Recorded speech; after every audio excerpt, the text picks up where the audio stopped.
সবাইকে স্বাগত আমাদের নতুন আরেকটি ভিডিওতে আপনাদের স্বাগত। আজকে দেখাবো কিভাবে ল্যাপটপের এ টু জেড সব কাজ করা লাগে। অবশ্যই পার্ট বাই পার্ট এই পর্বগুলো আসবে। অবশ্যই যারা একবার শূন্য থেকে শিখতে চান তারা আমাদের ভিডিওটি দেখবেন। এই ভিডিওটি দেখলে অবশ্যই আপনি এক্সপার্ট হয়ে যাবেন। যে কোনো ল্যাপটপ অন করার জন্য শাটার খুলতে হয়, কিন্তু শাটার দুটো পাস আছে। এখানে দেখতে পাবেন যদি এই মাঝখান থেকে বা সাইড থেকে টানা শুরু করেন কিন্তু পাস করবে না।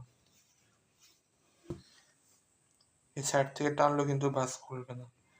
হয়তো এই সাইডের যে লকগুলো থাকে ওই লকগুলো ভেঙে যাওয়ার আশঙ্কা বেশি থাকবে। এখানে দুইটি লক থাকে, দুই সাইডে দুটো লক থাকে।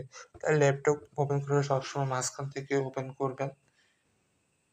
মাঝখান থেকে ওপেন করলে ল্যাপটপের কোনো সমস্যা হবে না, তারপরে আর ল্যাপটপ ভেঙে যাবে না।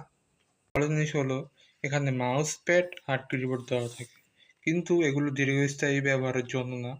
এগুলো বেশি 3-4 মাস পরে গিয়ে এগুলো নষ্ট হয়ে যায়।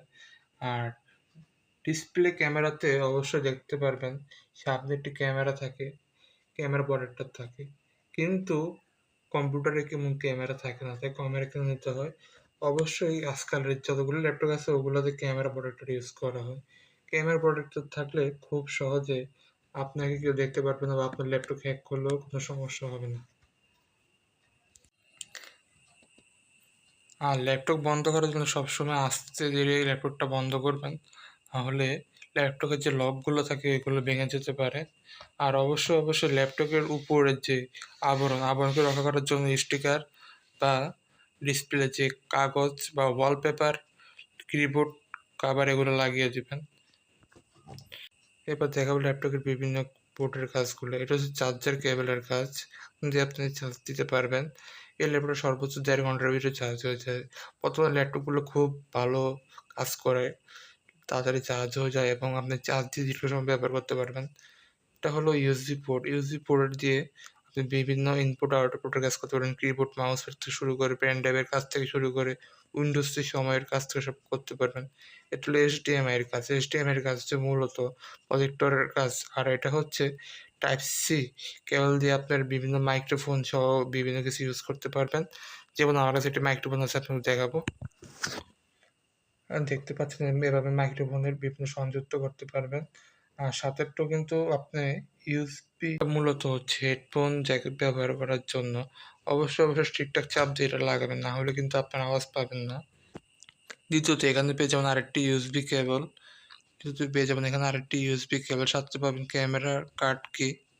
আর এখানে কতগুলো সফটওয়্যার সাথেই ব্যাটারি সংযুক্ত করা আছে। বর্তমানে ল্যাপটপগুলা কিন্তু খোলা যায় না, সবগুলো একসাথে ফিট করে দেওয়া থাকে, নাট দিয়ে ফিট করা। আর সাথে কিন্তু আগে যে ডিভিডি টাইপ দেওয়া হতো, কিন্তু এখন আর এখানে ডিভিডি টাইপ দেওয়া হয় না, এখন ইউএসবি দিয়ে সব কাজ করা হয়। আর আপনার ল্যাপটপ যদি এসএসডি হয় খুব তাড়াতাড়ি আপনার ল্যাপটপ চালু হয়ে যাবে, 2-1 মিনিটের ভিতরে আপনার ল্যাপটপ চালু হয়ে যাবে।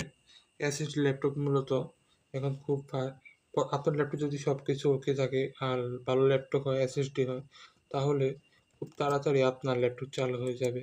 দেখতে পাচ্ছেন আমার ল্যাপটপ খানিকের ভিতরে চালু হয়েছে, মাত্র 4 থেকে 6 সেকেন্ড সময় নিয়েছে। বর্তমানে ল্যাপটপগুলো খুব ফাস্ট। সবসময় ওয়ান হ্যান্ড ইউজ করার চেষ্টা করবেন, কারণ যত্ন সহ ইউজ করলে ল্যাপটপ খুব টেকসই হয়। আর ল্যাপটপের কাজ হচ্ছে রিপ্লেস দেওয়া যে হয় সবসময়। আর আপনারা ল্যাপটপ অন করার পর কিছু 2 থেকে 1 মিনিট অপেক্ষা করবেন, যাতে সবগুলো সফটওয়্যার লোডিং হতে পারে।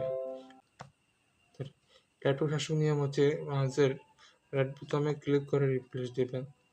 আর স্টার্ট মেনুতে গিয়ে সবসময় ল্যাপটপ বন্ধ করবেন। এখানে স্টার্ট মেনু আছে, স্টার্ট মেনুতে অন অফ থেকে শুরু করে সব কিছু আছে। পাওয়ার বাটনে গিয়ে রিস্টার্ট মানে পুনরায় চালু হওয়া, শাটডাউন মানে বন্ধ হয়ে যাওয়া।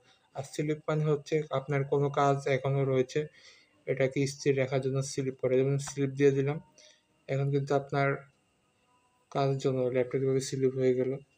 আবার এন্টার কি করলে সাথে কিন্তু আপনার ল্যাপটপ ওপেন হয়ে যাবে। মূলত কারেন্ট চলে গেলে যে একটা কাজ থাকে, মূলত ল্যাপটপে এই কাজ সবসময় করা যায়। ল্যাপটপ অনেক সময় ব্যাকআপ দেয়, প্রায় 3 থেকে 4 ঘন্টা অনায়াসে ল্যাপটপ ইউজ করা যায়। আর ল্যাপটপ বিষয়ে আরও এক্সপার্ট হতে হলে আমাদের চ্যানেলটা সাবস্ক্রাইব করে রাখবেন, নতুন কিছু জানতে পারবেন। ল্যাপটপ এক্সপার্ট হতে আপনি আমাদের সবগুলো ভিডিও দেখতে পারলে ল্যাপটপ এক্সপার্ট হয়ে যাবেন। আর ভিডিওটি সম্বন্ধে ধন্যবাদ।